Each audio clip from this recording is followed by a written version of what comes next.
BigCommerce versus Shopify. In this 2025 comparison, we'll find out which one is better, so make sure to like and subscribe. Number 1 is their features. Shopify offers a sleek, beginner-friendly interface with thousands of apps for extending functionality. On the other hand, BigCommerce comes with more built-in features like real-time shipping codes, advanced product filtering, and no transaction fees, so you might need fewer third-party apps. Next is their pricing.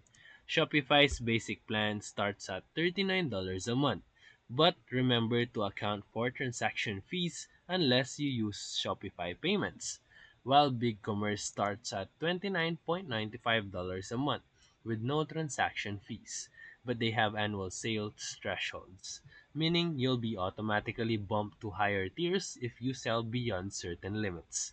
Number 3 is their ease of use. Shopify wins for beginners thanks to its clean dashboard and faster setup. While BigCommerce can feel more technical at first, but it's more scalable out of the box. Number 4 is the templates and designs. Shopify has over 100 themes, paid and free, and it's known for their polish and mobile responsiveness. While BigCommerce themes are also responsive, but they have fewer free options.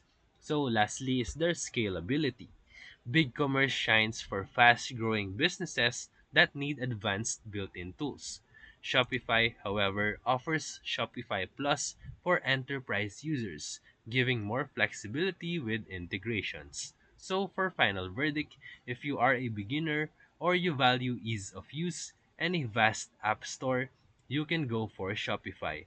But if you prefer more built-in features and you want to avoid extra app cost, BigCommerce might be the better long-term choice. So if this video helped you, feel free to like and subscribe for more videos. Thank you for watching.